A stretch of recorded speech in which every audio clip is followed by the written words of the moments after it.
softball, then you are going to love the Fastpitch TV show. We're bringing you more interviews, more videos, and more product reviews than anyone else on the planet.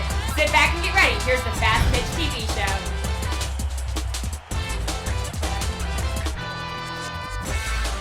Hello, I'm your host Gary Leland, and this is the Fastpitch TV show. Now, in this week's show, I'm featuring UCLA coaching legend Sue Enquist. Sue gave us a session about hitting at the Nationals Coaches Clinic and allowed me to film it for you. Now, in this episode, I'm going to bring you part 2 of her clinic. Now, if you haven't seen part 1 yet, well, you may want to go watch it first at fastpitch.tv/Sue1. But before we go to Sue's clinic, I'd like to show you this short video for the Fastpitch magazine.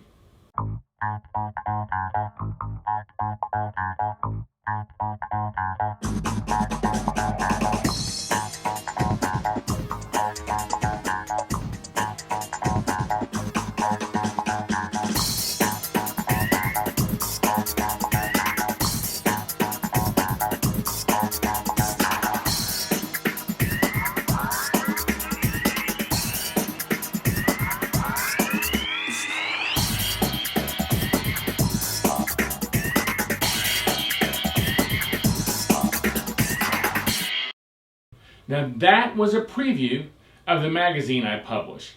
Now if you're interested at all in finding out more information on my magazine, just go to fastpitchmagazine.com. Now do it after you finish watching this episode though.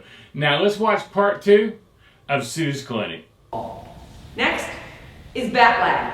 Bat lag simply means this, that the barrel has entered the path of the ball coming in. That's bat lag. The barrel has entered the path of the ball coming in. If we enter the barrel early in the path, I can be late on the ball and still be in the count. I can be early or on time, put the ball up the middle if I'm on time. If I'm early, pull it down that 5-6 hole. So I can be late, on time, and early if I'm swinging in a big zone. Bat lag is measuring where that barrel, when the barrel comes into the zone. Now, do I want to go into bat lag back here? Probably not. Do I want to go here? Probably not, and I'll tell you why. Bat lag is the last time that the barrel and the hands are even. Bat lag is the last time that the hands, palm up, palm down, are in this position. The next click, the barrel drops below the hands. So, wouldn't it make sense? Let's make sure we get those hands in front of our center of gravity. Our center of gravity is our head. Let's get our hands in front of our center of gravity. Because we know the next click, the barrel drops below the hands. The barrel is below the hands on contact no matter where the ball is. The only thing that's different is the angle changes. The hands are always above the barrel on contact. So the key at bat lag, think hands in front of my center of gravity. Let's take a look and see how they do on bat lag. Connection, all the forces coming together. Bat lag, hands in front of our center of gravity.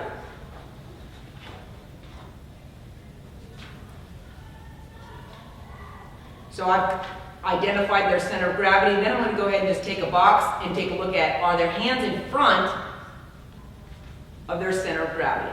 And you can see all of them are. So they're going to be able to keep that barrel in what we call a strong position. This is strong position. See this? That's strong. This is strong. This is strong. This is strong. These are all strong positions. This is weak.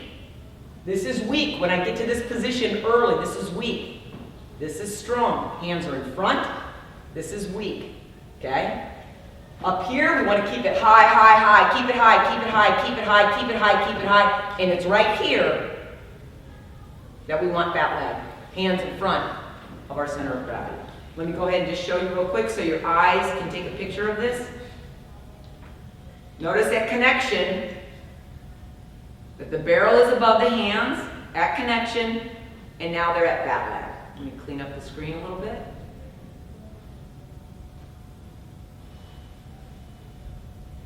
And I want you to take a look right now as I do this. Take your eyes off their hands, And literally now just watch the back heel.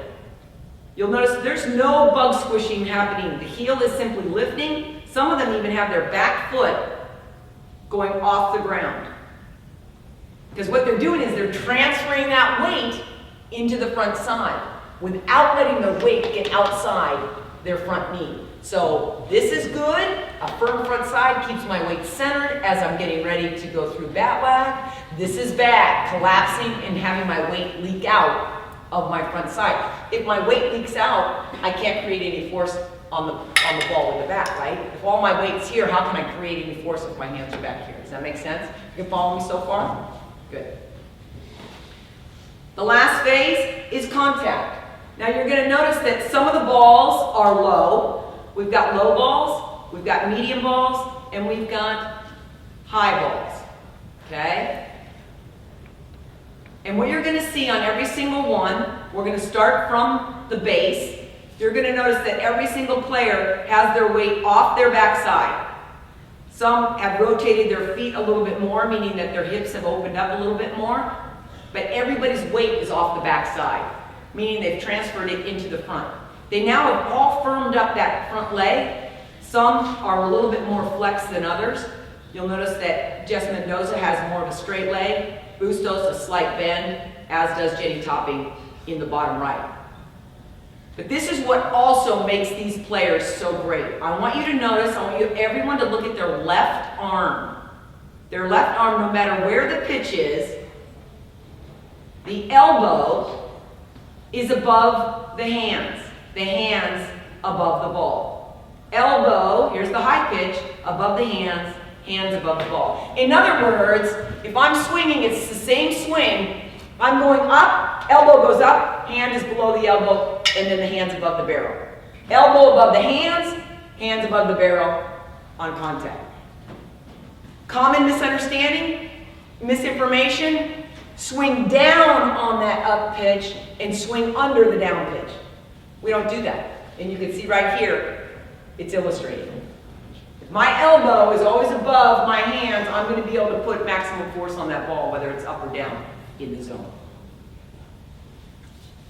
After that, if they're making contact at or in front of the front foot, their extension through the ball is going to be even better. But you're going to notice the bend in the arms on contact. Look at Crystal Bustos' top left. Look at the bend in the arms at contact. Because at contact, you want to be able to have a little bit of a bend left because I'm releasing all the forces into the ball. If I come through and I'm like this, a lot of people like be straight armed at contact, I have no energy left. It's like a straight leg trying to jump. I can't jump if my legs are straight. If I bend, I can create energy. Same thing with our hands. We don't want to be like this at contact. We want a slight bend to show that we still have energy that's going through the ball. We want more force on the ball than the force of the ball on the bat. We want that bat to release all that energy through our big muscles. Legs, butt, back. Proper contact at or in front of the front foot, you won't even feel the activity of your arms. Your arms will literally feel like noodles. And we've all hit that ball, right? Where, oh, that felt so good. I didn't even feel the ball on the bat, right? That's when you put all your gears together. You literally had contact at or in front of the front foot. What about the times where you're like, and it felt like the ball sat on the barrel for like a minute and a half? We call that clunky swing, right? It's like, and all of a sudden now you have to activate your upper body and you're trying to push that ball away from your body. The bat's trying to push the ball out. More times than not, we're not getting maximum force on that pitch, that hit. That ground ball usually doesn't leave the infield. So let's go ahead and take a look. We'll put them all in action here. I'm going to let you take a look at, I'm going to put our two hitters up here.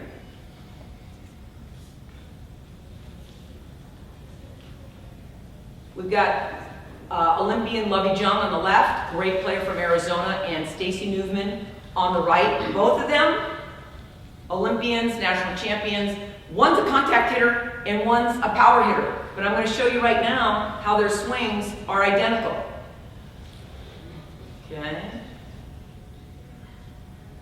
Stance, they look different. Negative move, getting ready to swing. Lovey's actually doing a drill that I'm going to show you. And then at toe touch, we're going to go ahead, take a look at Stacy right now. At toe touch, all great hitters come together. Let's get Lovey at toe touch. Lovey doesn't want to go to toe touch, so let's get, how about Lisa Fernandez? Does everybody know Lisa Fernandez? Okay, yes. Let's go ahead and put two great hitters. Lisa Fernandez probably, in my opinion, has the most efficient swing in the game. Let's see if we can't get them both linked up. Stance, you can see they look different. Negative move, how they get ready. Look at Lisa Fernandez, very little move in getting ready. It's just like a slight knee cocking. But then watch at toe touch, how similar they are. Hands at or above the top of the strike zone, barrel angle behind the head, shoulders slightly tilted inward. Front hand inside the front elbow. Hips are square to the plate. The knees are inside the feet. They're in a good athletic position, slight crack at the hip, slight crack at the knee, two-eyed look at the pitcher. Let's now go ahead and look at heel plant. Heel plant, they've established the foundation to start ready to rotate. Connection. Remember, connection is the hand, the elbow, and the hips, lining up all their gears. Next, we're going to take a look at bat lag, making sure that the hands at or in front of their center of gravity. Notice that the barrel is parallel to the ground. Both of them could be late on the ball, on time, or early, and they're still going to make contact on the ball. Contact. Notice where the elbow's above the hands above the barrel. Whether it's a low pitch or a high pitch, the swing is the same. Notice both of them have lifted the back heel and have started to rotate. Firm front side, not necessarily completely locked, but if it is locked, they're going to release that after contact when they hit that ball. You'll notice that the feet are at about a 45-degree angle to the plate. If you're a young girl out there, just think you're kind of stepping, when you step in the box, you're stepping kind of between a normal positioning of a second baseman, kind of between the pitcher and the first baseman. You can think of it that way if you're not a person that's a math wizard on what's a 45-degree angle. So there it is, literally just at or pre-contact. You can see how similar they are. Then extension, they start to extend their arms, the barrel continues to go on, and then they follow through. Let's go ahead and put them in motion so you can see their swings together. Going to slow it down to 25%. Getting ready to swing, stride, and then swing. Two phases of the swing, getting ready, and then actually swinging.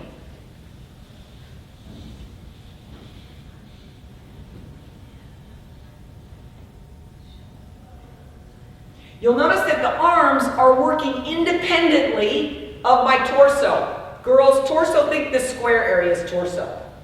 Arms are independent.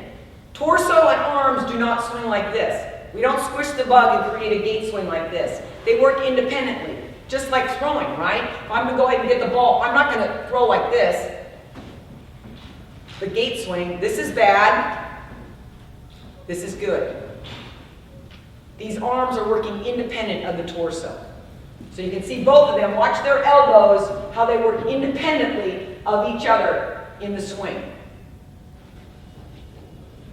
That first move on stride, you'll notice good hitters don't do this. Their first move literally is bringing that elbow forward. Think frisbee with the front arm, keeping that front hand inside the elbow. Keep the front hand inside the elbow on that first move, just like you're going to throw a frisbee.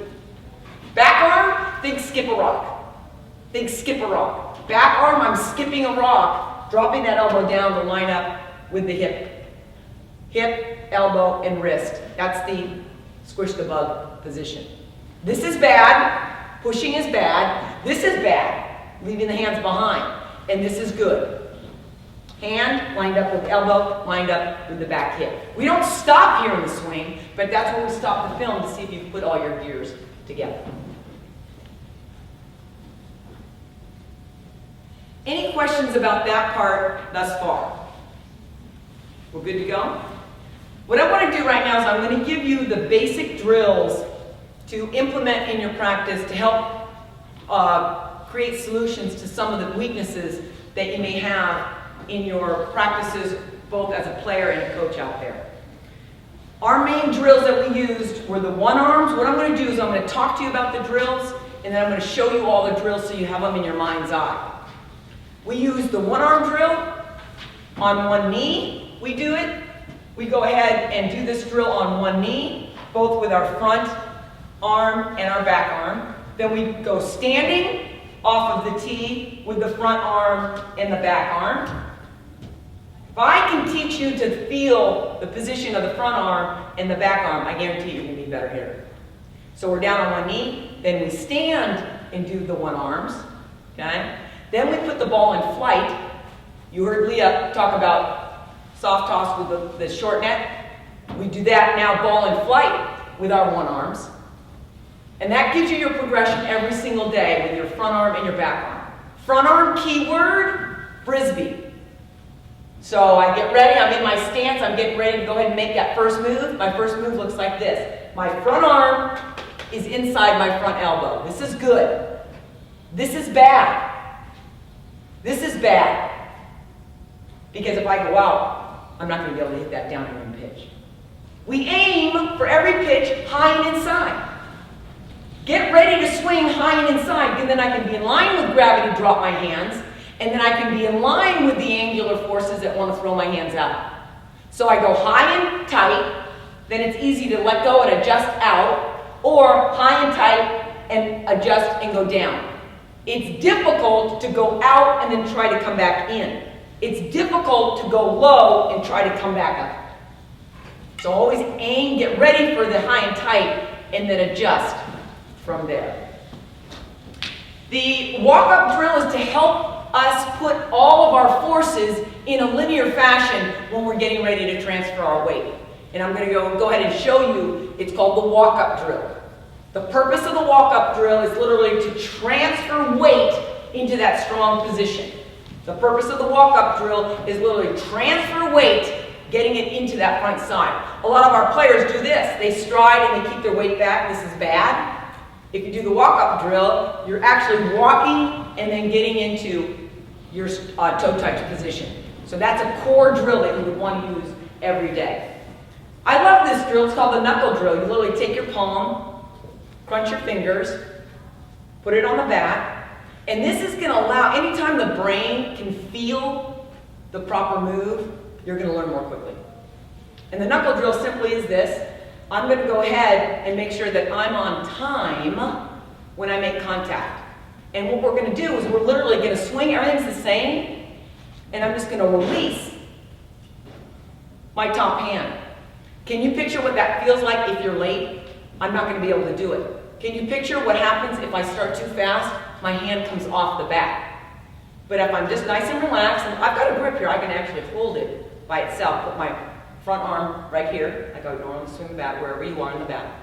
And then I'm going to go ahead and start slow in my swing. We want to go ahead and be in control in our transfer part. We don't have to be super fast. In control, go through my normal swing, and I'm just going to release. I'm in a little bit of a limited area here. Almost got some YouTube video happening right now. There's Coach Enquist, falls off the stage. Okay, I'm at the very corner of the stage. I believe in my balance. I'm good to go. You're not even going to be able to tell that I have just a knuckle going on. It's just a knuckle. And I'm going to go ahead and work my...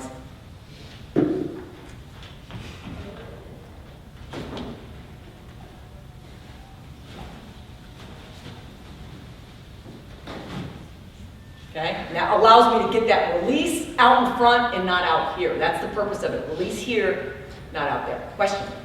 Does that hurt? Not at all. Contact? Nope, not at all. Not if you're making contact right out here, not at all. Okay. Things hurt when you're getting it deep. That ball feels like it gets stuck on your barrel. Okay? If you release out in front, your arms are not active in terms of muscling it. This idea that I'm going to muscle out in front, not true. I'll give you it. If I'm in line with physics, I can do the one-arm drill with 2 fingers. I don't recommend this. I'm not recommending this. UCLA Sue Enquist is not recommending this. I'm just trying to show a point on physics. Okay?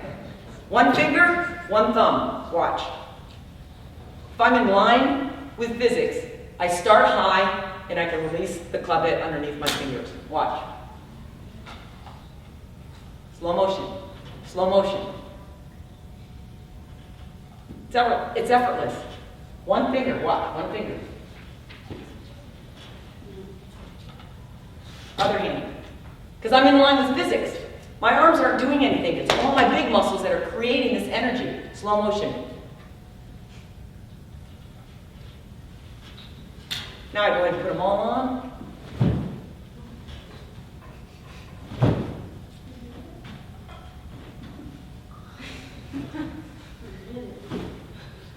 High pitch.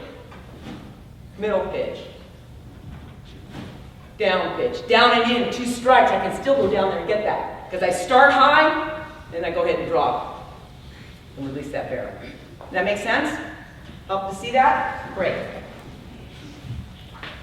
Let's go into, I want to just go ahead and show you the drills right now as we get close to our time.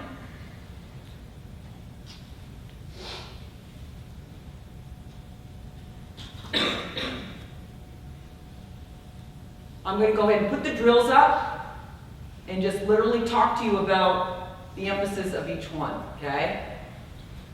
Stacy's got the knuckle drill happening right now. Stacy Newman, you can see the top hand, she's got her knuckles right there. With Right View Pro, I can literally go ahead and show you, magnify it.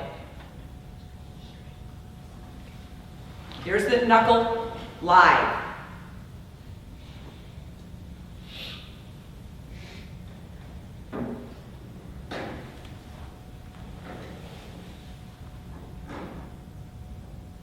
Completely effortless. Let's go ahead and take a look at another drill.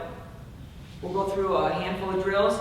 Let's go through our back arm drill. You'll notice you see how we train with wood bats and short barrels. Here's the back arm drill.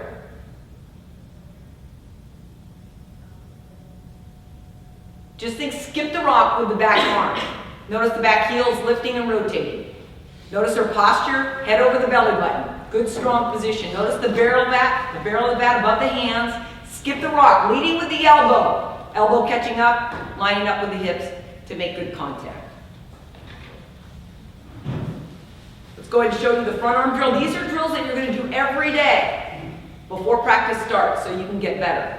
Her first move is to make sure that that hand stays inside that front elbow. That first move, she's got to make sure that that hand stays inside that front elbow. Notice that this hand's not coming out prematurely.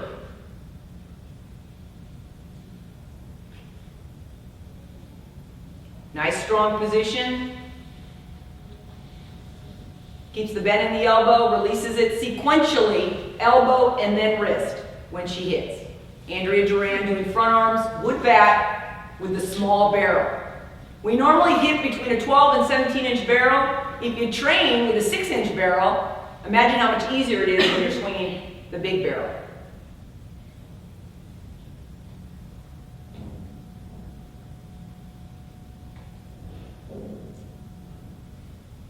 Okay, let's go through some more drills so you can see and things that you can apply in your own practice. This is one of my favorite drills. This is the one-arm variation. And this is what this drill does is it allows you to be able to see and feel. You know how a lot of coaches tell you, hey, you're pulling out, but sometimes you just can't feel it. If you take your front hand off the bat, you do a one-arm drill, and you have a partner, and sir, can you come be my partner? He's like, oh, great. Hi. Thank you. Okay, what we're going to do is, without the bat, he's going to go ahead, and he's going to stand over here. And what I'm going to do, I'm a right-handed hitter right now, and he's going to put his hand out, and I'm going to just touch it.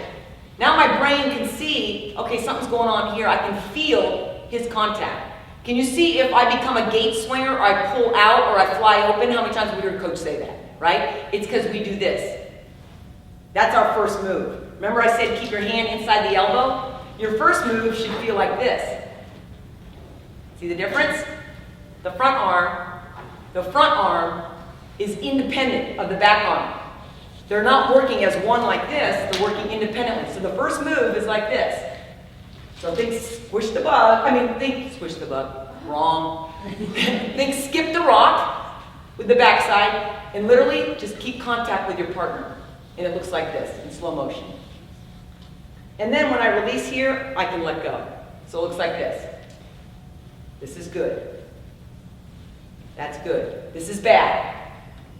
That makes sense? Okay? You were paying attention, right? It was. Okay, come right here, man. We'll get the test now? Yep.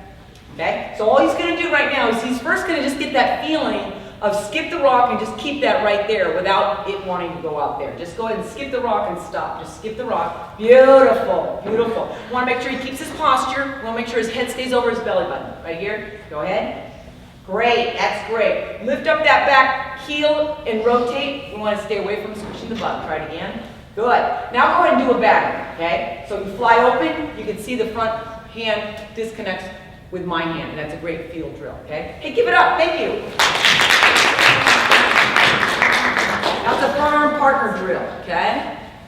Let's go ahead and take a look at, this is a more advanced drill. This is Tasha Watley. It's a riding drill. The riding drill is we want to see how long we can keep the weight between the insides of our knees when we start to go linear in our swing. Why is this important? The off speed, the outside pitch, the change up. The longer I can delay rotation, I'm able to make those adjustments and hit that off-speed pitching. If I stride and rotate all at once, I'm going to be vulnerable to that off-speed. If I'm able to generate my hips and keeping my weight between my knees and delaying rotation as I'm going linearly, I'm going to be able to hit the off-speed. So watch. What she's doing, she's trying to wait as long as possible before she rotates her hip. This is called the Ryder Drill. Coming up right here. Take a look.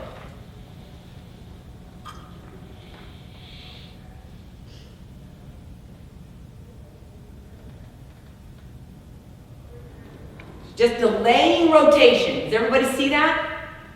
That's the same motion that you need to have to be able to hit the changeup. The key to hitting the changeup is delaying rotation, being in control of your hips. When you're in your stride, when you're getting ready to go in your stride and into your heel plant, you're delaying rotation of the hips.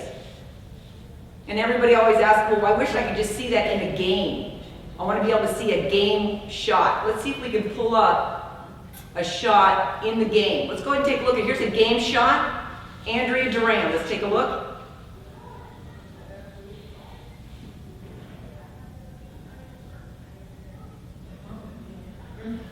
You see that? If you have that swing where you start late and you're just super fast, you'll never be able to do what Andrea Duran does. That's why she ended up being one of UCLA's greatest hitters and our Olympic team's greatest performers. Because her ability to control her hips like that when she's hitting the off speed.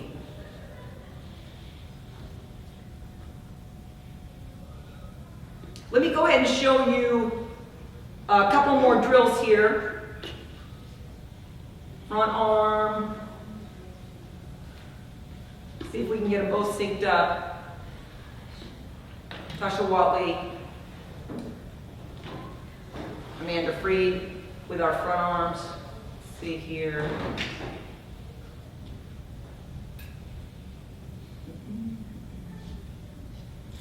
Take a look at both of them. So Tasha on the left is thinking frisbee. Amanda on the right is thinking skip the rock.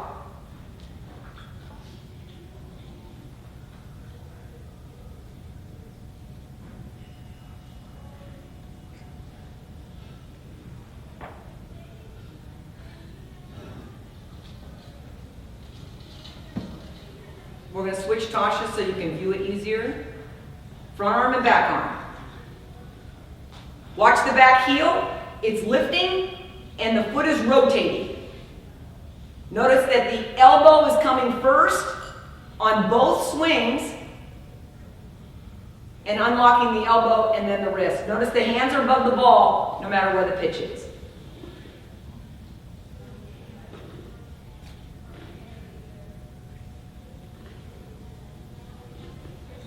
I want to go ahead and just introduce a couple more drills that are effective. I know I'm almost out of time.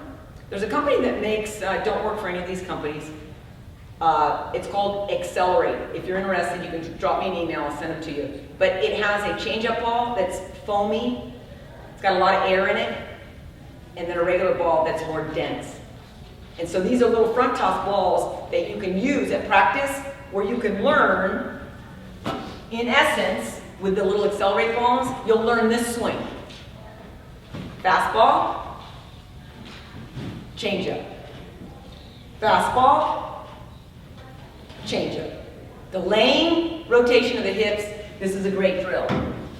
But you can see, I'm just going to go ahead and toss them right now so you can see what they look like, okay? This is the fastball, here's the changeup. There's about a 15-20% difference in the speed, okay? So I'll just go ahead and toss them right here. That's the fastball. And my motion doesn't change. Because we know deception is huge with pitchers, so I don't have to adjust my arm swing to tip you off on that. Second thing is this is a hitting disc. This makes me put the whole swing together. If I swing my hips open prematurely and I release late with my hands, my hitting disc is going to go that way. If I do it correctly, heads up over here, okay? You catch it, you keep it, okay? Yep, you up, are you in? Are you in? If I do it incorrectly, heads up, you catch it, you keep it. If I do it incorrectly, it looks like this.